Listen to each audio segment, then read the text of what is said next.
you do. Definitely. So my name is Anela. For those of you who don't know me, I'm sure most of you don't. I have a small business here in Calgary called the Sunroom Plant Shop. So we provide a few different services, and maybe to backtrack a little bit about how we started. The business has been running for just over a year now, and we initially had looked at opening a traditional brick and mortar plant shop, and quickly realized that that was not feasible. Like any good old entrepreneur would do, you kind of shift course. And I came across this really cool idea I saw in the States. I think the business was in Brooklyn, and they had a mobile plant shop that was operating out of a step van, like, you know what food trucks typically are. So I looked at that, and looking in the cost of fabrication and adding windows, after all, this is plants that we're talking about, that didn't work. And one day I was just driving, I saw a mini school bus, and I said, that's it. I'm buying a school bus. It's perfect. It's standing height. It's got all the light and windows you could need. Perfect. So that's what we did. And so last summer, we started at market. And we popped up and had permanent stalls at some markets, did events across Calgary, like the Inglewood Night Market and Little Water Market, etc.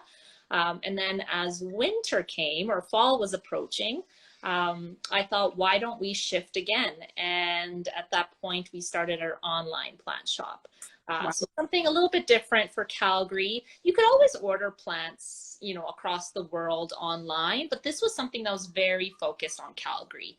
We hand deliver all the plants, so it's not like it's thrown in the mail for you. We bring it right to your door. So we've kind of just been doing that ever since. With the way things have emerged with COVID, we're just not sure when we'll be back out with Ray. We call the bus Ray, since he's such a ray of sunshine, although there are days that he is not as cooperative as he should be. But yeah, so that's kind of the backstory. I love that story. I didn't know how the idea had come to life, but now I know. That's great.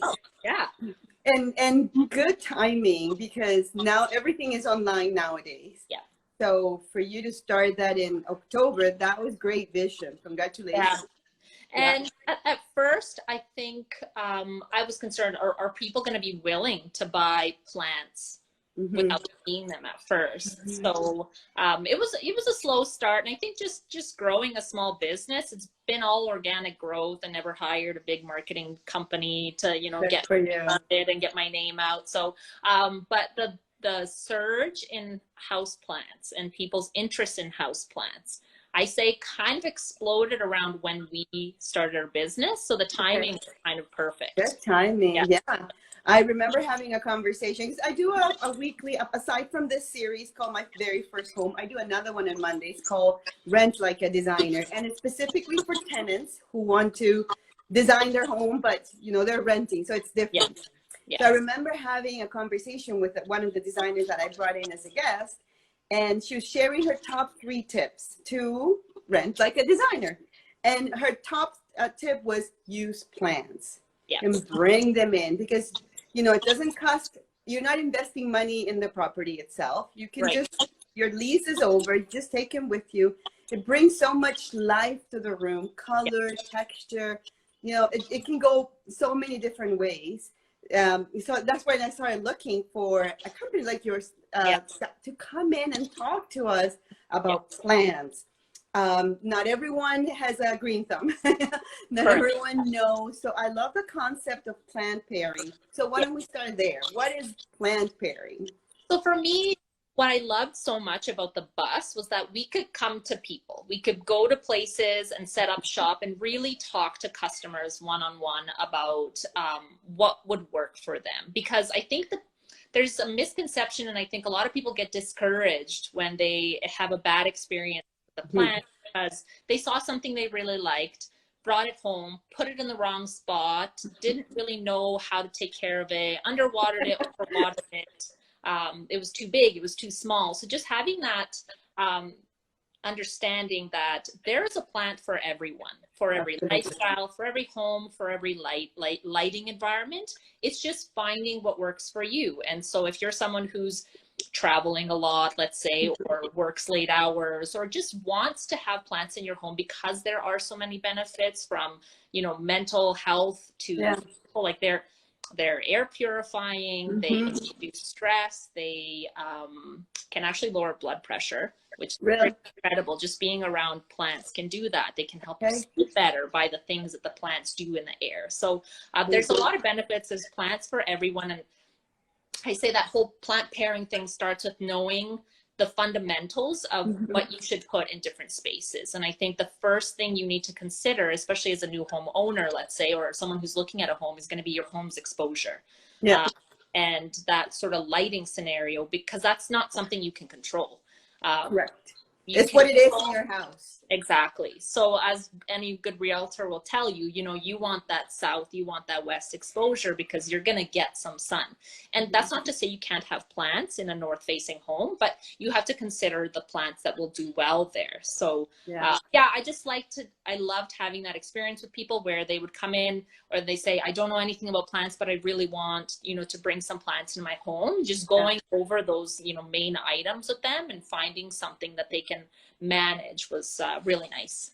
Sweet. So we mentioned lifestyle, which I think it's amazing, because that's one of the things that I always tell my clients and viewers, that every good design starts with lifestyle. You have to really be aware of, you know, what kind of cook you are, how you entertain, how do you, you know, spend your free time, because when you come up with those answers, then you're in a better path to designing a home that really supports you. So I love that you mentioned that, because I guess it's the same thing with plants. You have to know your lifestyle in order to choose the right plant for you.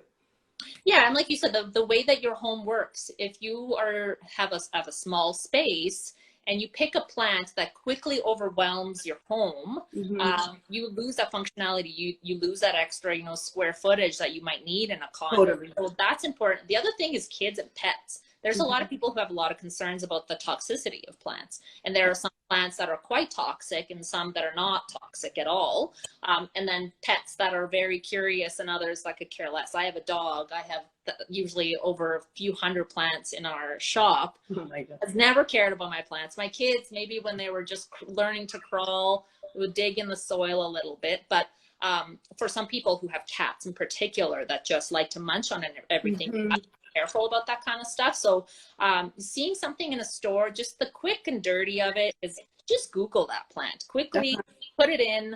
It's going to tell you the toxicity, if that's a factor for you. The SPCA has a lot of information for that.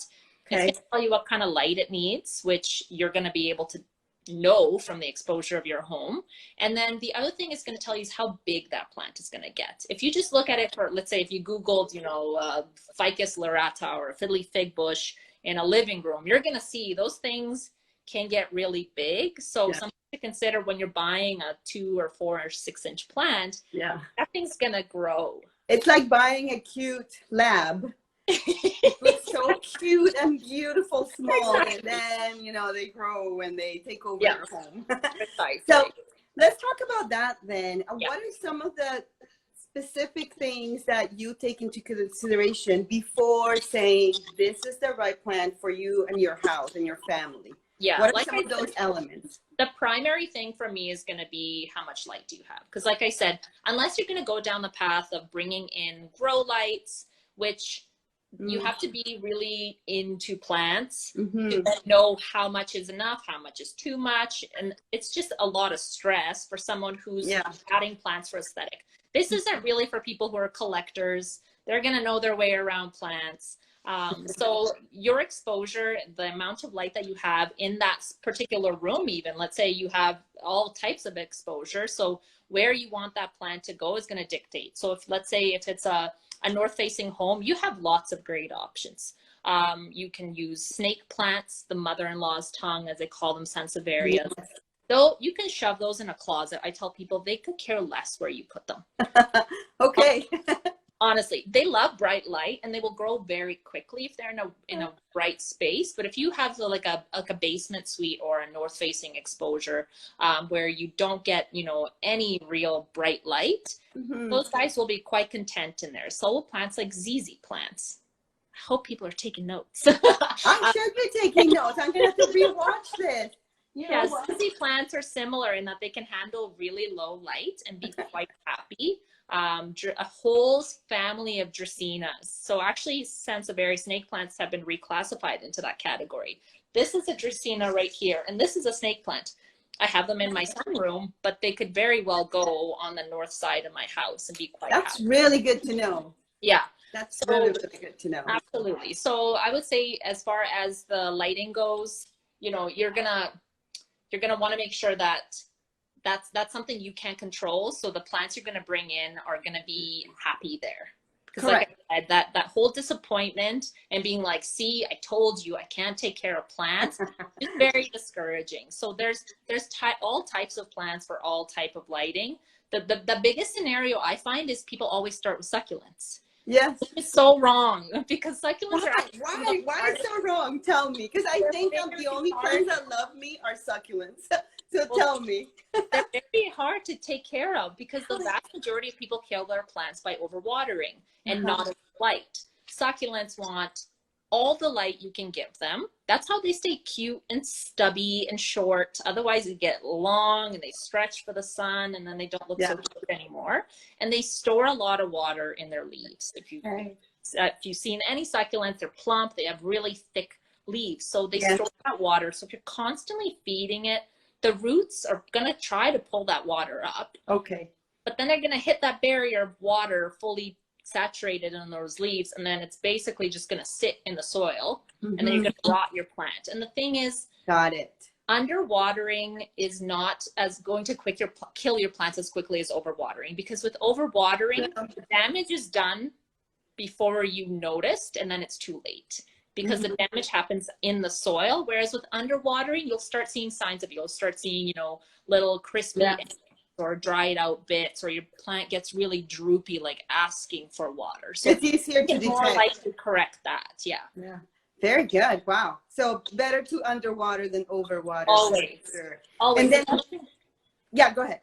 The best thing you can do is when you bring a plant home and you've kind of done a little bit of searching, and I don't want people to be scared of killing plants. I've killed plants. I kill plants all the time. It's just, hopefully you learn something from that to know, like, okay, well, I overwatered, or I put that in the wrong light level, or I burnt that plant by the sun. So don't be scared to kill the plants. But when you underwater, it gives the plant a chance to send down deeper roots in search of water, kind of like a tree outside. If it's, or your plants that are outside. If you're always just giving it a little bit of water, the roots kind of stay at the surface because they're always getting the water. They're not becoming a strong plant with deep roots. So for the vast majority of plants, you're going to want to let that, at least the surface of the soil dry, if not the top few inches of soil.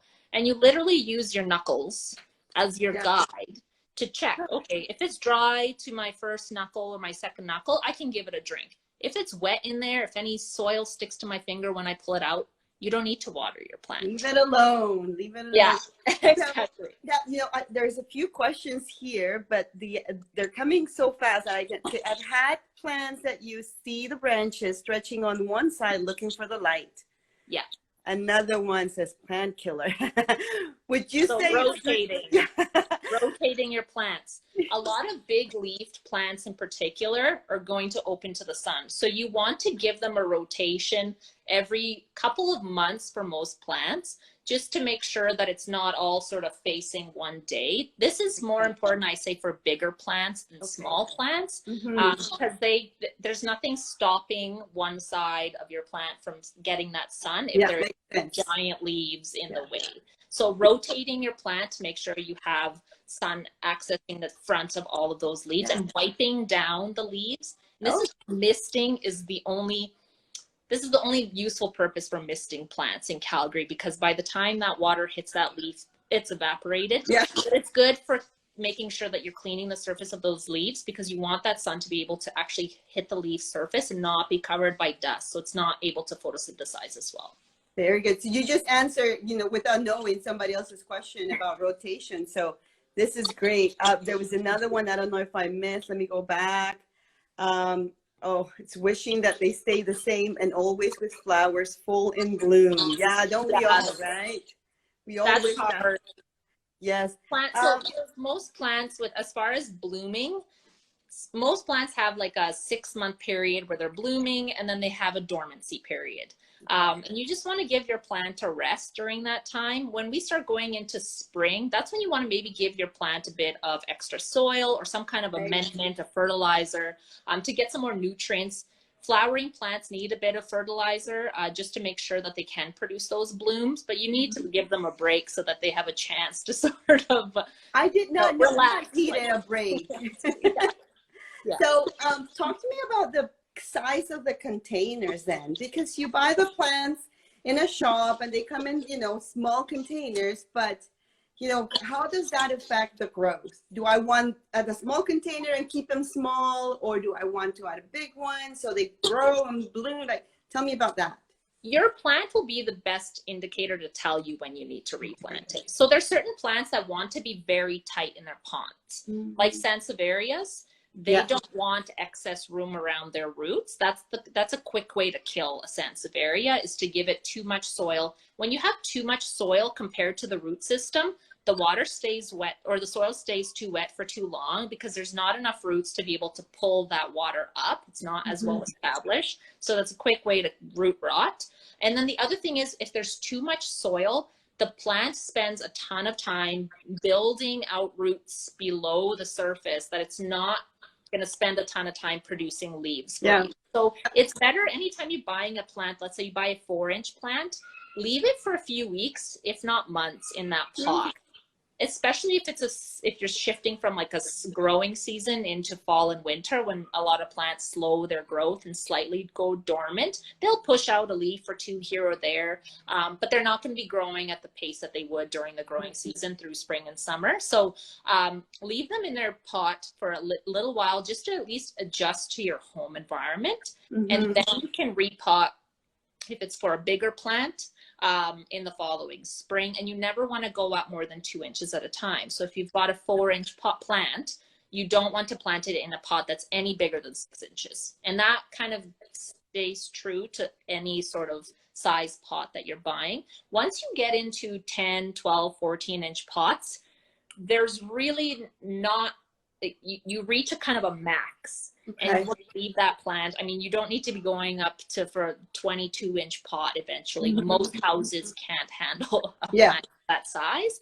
And if your plant isn't showing signs of stress and it's very happy in its soil and it's pushing out new growth for you, you have no reason to be repotting it. When you start seeing roots kind of curling into a circle at the bottom of the pot and coming out, and then there's leaves that are starting to look unhealthy, the new growth is coming in slightly deformed or with patches and holes, then that's a good time to check your roots. And if you have a good amount of roots compared to the soil, then you need to upgrade your pot. So before we change topics to something else, let me just understand it better. You don't want to change a container that is more than 2 to 6 inches bigger than the original one where the plant came in. Oh, okay, perfect. Everything you're saying makes sense. But, for somebody who doesn't know anything about plants, you're like, wow, I didn't think about that. But everything you're saying is just perfectly, it just makes sense, like I said.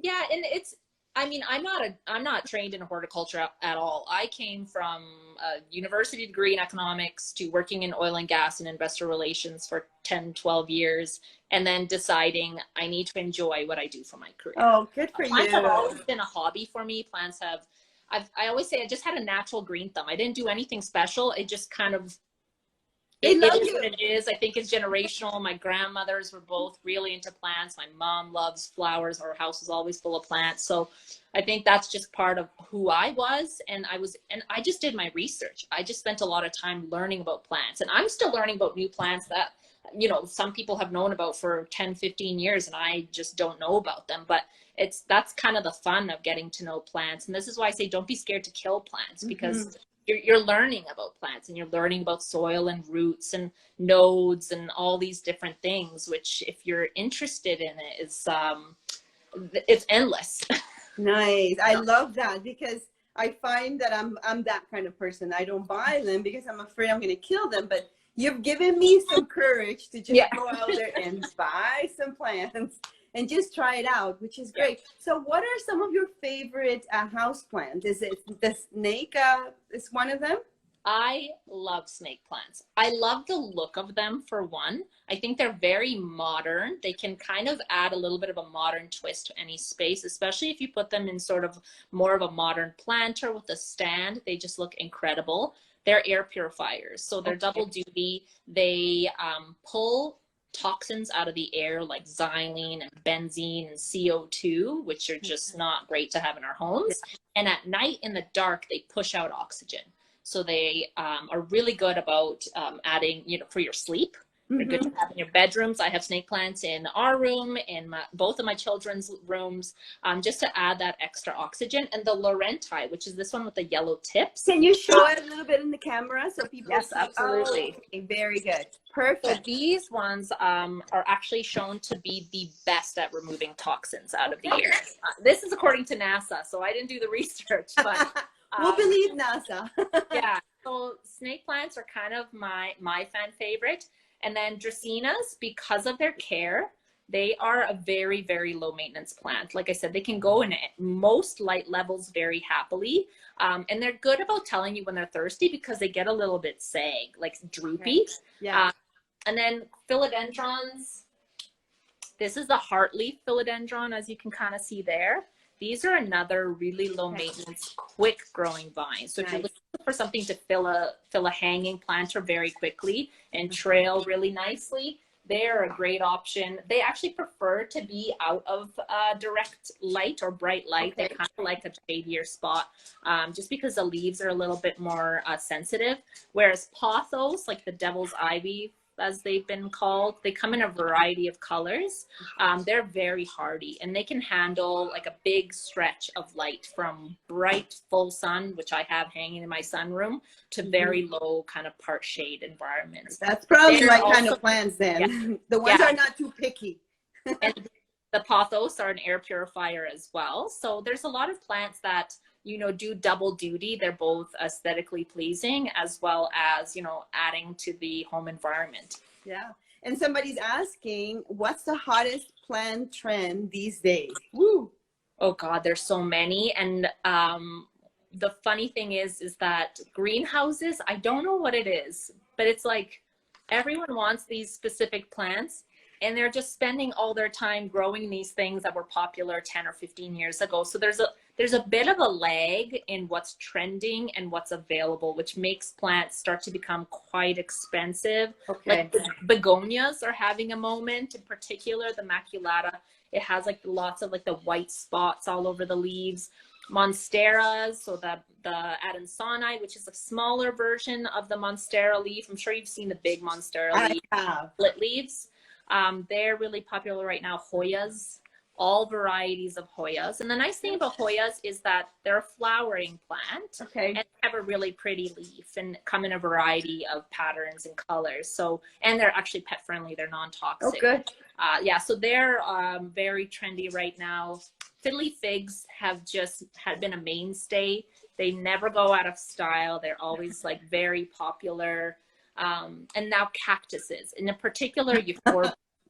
So euphorbias are the ones that they're not as prickly. They kind of just look like tall sort of candlesticks, so to speak. They're kind of having their moment right now. I laugh because I grew up with my mom having tons of cactuses or cacti, and the ones she had were prickly, and you couldn't tell if you just touch them softly. I mean, your fingers will be full of all the prickly things for hours. I mean, they hurt. Little, almost invisible, but they hurt.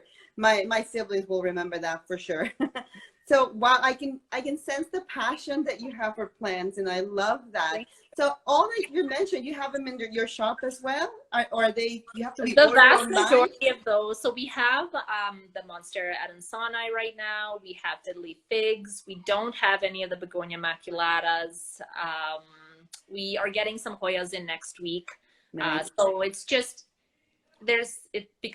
plants have become so popular that just even getting access to plants has become really difficult. So I used to, you get your availability list from the growers, and you could submit an order and they'll ship your plants, and that was it. Now it's like you have to wait by your computer and log in within like 5 minutes of the list coming out and submit your order, and maybe you get a quarter of what you ordered. Really? So, yeah. Do you find that people are buying more plants now than, let's say, 5 months ago before COVID happened? Is that something that you find, because people are more at home, they're taking more care of their plants?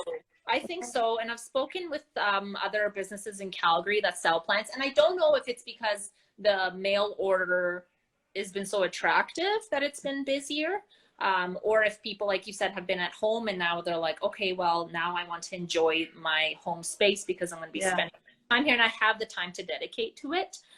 So it has gotten busier at the same time that this whole COVID delay, because imports are not as quick, and the growers don't have access, because 90% of all plants sold come from Florida, like all of them.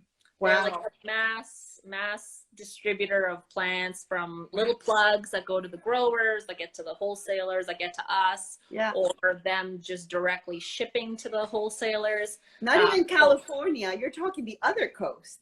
Florida, Florida is the motherland of all houseplants. Awesome. And then, why don't you tell everyone how they can get a hold of you if they want they want to just call you? I know you have online consultations as well. We sell the plants, and then of course there's Ray. So why don't you tell everyone? Yeah, definitely. So the quickest way to find me is my Instagram page. That'll lead you straight to our website, and then we have like a shop all section for all plants, pots, propagation stations, plant stands, whatever it is that you're in need of. And then you can just contact us by email, info@thesunroomplants.ca. I try to be as quick as I can. The fastest way to reach me is on Instagram, since I spend so much time on there myself. So yeah, if anyone has any questions or is looking for anything in particular, we can usually special order like the larger plants. It's the rare, more kind of hot trend items right now that are a little bit harder to get. Yeah, I can tell, like in everything, right? Thank you so much. I really, I love it, because plants are they're a great addition to a room, and it can change the whole design if you just add that touch of greenery and life. I had a couple of interviews with Feng Shui practitioners, and all of them also talked about plants and the importance of having them and everything else. And now, again, like I said at the beginning, with the course for renters, plants are probably one of the easiest ways to design your apartment, your rental unit, without leaving money, behind. So this was been great. So thank you.